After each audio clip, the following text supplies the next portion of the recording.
Hi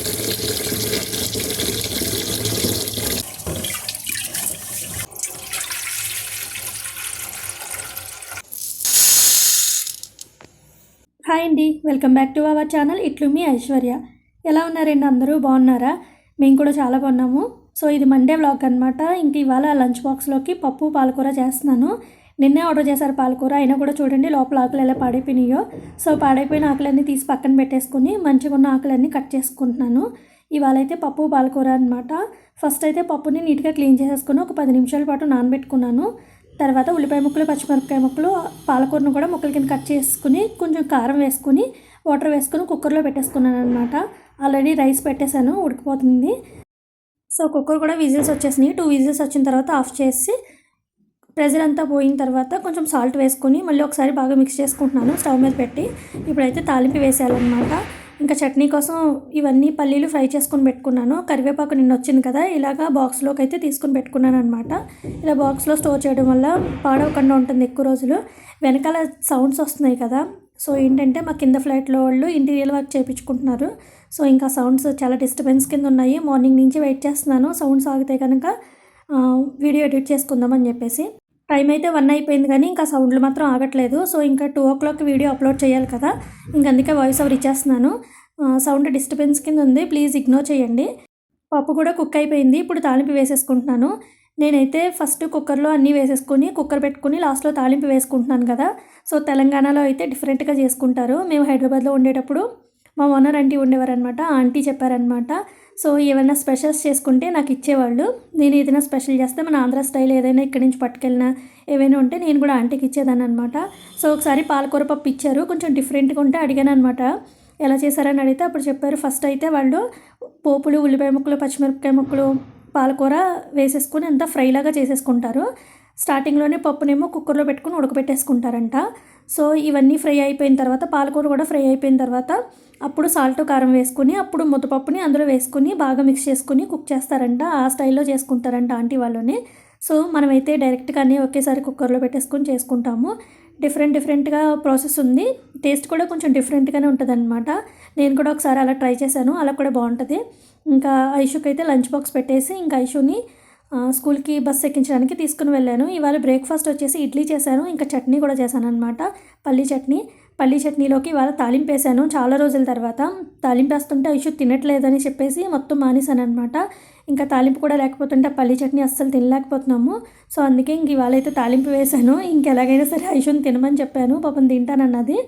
పిల్లలిద్దరూ స్కూల్కి వెళ్ళిపోయిన తర్వాత నేను కూడా ఫ్రెష్ అప్ అయిపోయి రూమ్స్ అవన్నీ కూడా క్లీన్ చేసేసుకొని ఇవాళ మండే కాబట్టి దేవుడికి దీపం పెట్టేసుకున్నాను. తర్వాత ఇవాళ పప్పు పాలకూర కదా, సో ఏదైనా ఫ్రై ఏదైనా చేద్దాం అనుకున్నాను. ఇంకా క్యాబేజ్ ఆర్డర్ పెట్టి ఉన్నారనమాట. సో ఈ క్యాబేజ్ ఇంకా ఎలా ఉంచేస్తే పాడైపోతుంది అని చెప్పేసి క్యాబేజ్లో చిన్న ముక్క కట్ చేసి అయితే ఇలా ఫ్రై చేశాను. చాలా ఈజీగా చేసేసాను, టేస్ట్ కూడా బాగుంది. సో ఇంకా బలవంతంగా అన్నా సరే తిన్నారనమాట. ఇంకా హ్యాండ్ వాష్ చేయాల్సిన కొన్ని బట్టలు ఉంటే ఇంకా మా చిన్నోడివి కూడా ఉన్నాయి, ఒక 2-3 పేర్స్. ఇంకా అవన్నీ కూడా వాష్ చేసేసాను, నానబెట్టి ఉంచుకున్నాను మార్నింగే. ఇంకా వాష్ చేసి ఇప్పుడు ఆరబెట్టడానికి పట్టుకెళ్తున్నాను అనమాట. ఒకేసారి 10 షర్ట్లు 15 షర్ట్లు అలా అయిన తర్వాత వాష్ చేస్తుంటే వాష్ చేయలేకపోతున్నాను, బర్డెన్ అయిపోతుంది. సో అందుకని ఇంకా ఒక 4 షర్ట్స్ అలా ఉన్నప్పుడే వాష్ చేసేసుకుందాం, కొన్ని బట్టలు ఉన్నప్పుడే అని చెప్పేసి ఇవాళ అయితే హ్యాండ్ వాష్ చేయాల్సిన బట్టలన్నీ ఇంకా హ్యాండ్ వాష్ చేసేసి ఆరబెట్టేశాను. ఇవాళ అయితే ఐషుకి మ్యాథ్స్ ఎగ్జామ్ ఉంది. ఇంకా నెక్స్ట్ డే ఇంగ్లీషు, అంటే Monday maths exam, Tuesday English 1, Wednesday ఏమో ఇంగ్లీష్ పేపర్ 2, వెడ్నెస్డే ఆఫ్టర్నూన్ చేసి జీకే ఎగ్జామ్ ఉంటుంది అనమాట. సో ఇంకా వెడ్నెస్డేతో అయితే ఎగ్జామ్స్ అయిపోతున్నాయి ఐషుకి. థర్స్డే నుంచి సమ్మర్ క్యాంప్ స్టార్ట్ అవుతుంది. నెక్స్ట్ మంత్ 9th అలా పీటీఎం అవుతుంది అనమాట. సో పీటీఎం వరకు సమ్మర్ క్యాంప్ అయితే ఉంటుంది ఐషుకి. ఇంకా మా చిన్నోడికి అయితే 25th లాస్ట్ డే, 26th నుంచి హాలిడేసే. ఇంకా మా చిన్నోడు స్కూల్లో అయితే ఈ ఇయర్ సమ్మర్ క్యాంప్ కండక్ట్ చేయట్లేదు. ఇంకా ఏం డిసైడ్ చేసుకోలేదు, మేము కూడా వేరే స్కూల్లో జాయిన్ చేద్దామా ఏంటి అని చెప్పేసి. మా చిన్నోడైతే స్కూల్ నుంచి ఇప్పుడే వచ్చాడు. ఇంకా డ్రెస్ చేంజ్ చేసుకోవడానికి లోపలికి వెళ్ళాడు అనమాట. ఈ మధ్యన నా హెల్ప్ లేకుండానే డ్రెస్ చేంజ్ చేసేసుకుంటున్నాడు. ఇద్దరం కూడా లంచ్ చేసేసాము. ఈ సోఫా ఎందుకు చూపిస్తున్నాను అంటే ఆ స్టిచ్చెస్ ఉన్నాయి కదా, అక్కడ పెన్సిల్తో పొడిచాడు అనమాట, చిన్నది చిరికింది. సో ఇంకా దాన్ని ఫింగర్స్ పెట్టి పెద్ద చేశాడు. ఇప్పుడు హ్యాండ్ దూరిపోతుంది, హ్యాండ్ దూరిపేసి ఇంకా పెద్ద చేసేస్తాడని చెప్పేసి కుడదామని అయితే తీశాను. రీసెంట్గానే సోఫాని బాగు చేయించామన్నమాట, రిపేర్ చేయించాము. ఆ మిడిల్ చూపించాను కదా అప్పుడు, దాని మీదకి ఎగురుతుంటే ఆ స్పాంజ్ అంతా కిందకు వచ్చేసింది. కిందకు వచ్చేయడం వల్ల ఏమైందంటే అక్కడ వుడ్ ఉంటుంది కదా, వుడ్ తగిలేసేదన్నమాట. సో ఇంకా రిపేర్ చేపిస్తే 4500 తీసుకున్నాడు. మొత్తం క్లాత్ అంతా తీసి లోపల స్పాంజ్ పెట్టి అవన్నీ స్టిచ్చెస్ వేసి ఇంకా పిన్స్ అవన్నీ వేసి ఇంకా 4500 తీసుకున్నాడు అనమాట. సో ఇంక ఇది చిరిగింది కదా, మళ్ళీ రిపేర్ అతను పిలిస్తే ఇంకెంత తీసుకుంటాడని చెప్పేసి నేనే కుట్టడానికి ట్రై చేశాను. బ్లాక్ కలర్ థ్రెడ్ ఉంటే ఇంక దాంతో చిన్నగా స్టిచ్చెస్ అయితే వేశాను అనమాట. చూద్దాం అది ఎన్ని రోజులు ఉంటుందో. ప్రతిసారి మా చిన్నోడి వల్ల సోఫాకి రిపేర్ వస్తుందన్నమాట. సరిగ్గా కూర్చోడు, ఎగురుతాడు దాని మీద, స్టిచ్చెస్ ఊడిపోవడము ఇంకా స్పాంజ్ అంతా కిందకు వచ్చేయడము అదంతా జరుగుతూ ఉంటుంది. ఇంక ఇది వచ్చేసి ఈవినింగ్ పాప్కార్న్ చేయమని అడిగాడు అనమాట. అందుకని పాప్కార్న్ చేస్తున్నాను. ఇంకా ఐషు స్కూల్ నుంచి వచ్చే టైం కూడా అయిపోతుంది. ఆల్రెడీ బస్సు అయితే స్టార్ట్ అయిపోయింది.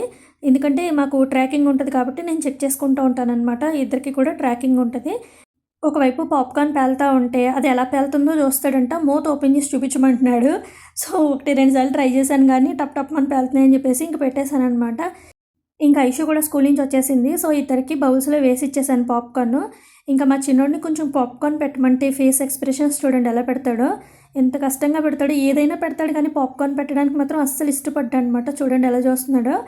ఇంక తను తినేది ఏది అడిగినా కూడా, ఈవెన్ చాక్లెట్ అయినా కూడా తెచ్చి పెడతాడు. నేనైతే చాక్లెట్స్ తిన్నా, అసలు వాళ్ళ డాడీయే తింటారు కానీ. సో ఇంకా పాప్కార్న్ మాత్రం పెట్టడానికి అస్సలు ఇష్టపడ్డాడు అనమాట. అంత ఇష్టం మా చిన్నోడికి పాప్కార్న్ అంటే.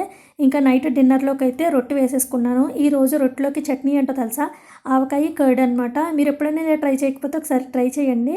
ఫస్ట్ అయితే ఆవకాయ కొంచెం వేసుకొని బౌల్లోని దాంట్లోకి కర్డ్ వేసుకొని మిక్స్ చేసుకుంటే టేస్ట్ చాలా బాగుంటుంది. మీరు ఎప్పుడైనా తినుంటే కనుక కామెంట్ చేయండి. సూపర్ కాంబినేషన్ అనమాట. ఇలా అట్టుల్లోకి, దోశల్లోకి, ఈవెన్ ఇడ్లీలో కూడా చాలా టేస్టీగా ఉంటుంది. ఇక్కడితో అయితే వ్లాగ్ ఎండ్ అయిపోతుంది. వ్లాగ్ ఎలా ఉందో కామెంట్ చేయండి. వీడియో నచ్చితే ప్లీజ్ లైక్ చేయండి. మీరు లైక్ చేయడం వల్ల ఇంకొంచెం మందికి రీచ్ అవుతుంది. ఎవరైనా కొత్తగా చూస్తున్నట్లయితే ఛానల్ని సబ్స్క్రైబ్ చేసుకొని పక్కనే ఉన్న బెల్ ఐకాన్ కూడా యాక్టివ్ చేసుకోండి. నేను ఎప్పుడు వీడియో అప్లోడ్ చేసినా కూడా మీకు నోటిఫికేషన్ వస్తుంది. Thank you for watching. Take care. Bye.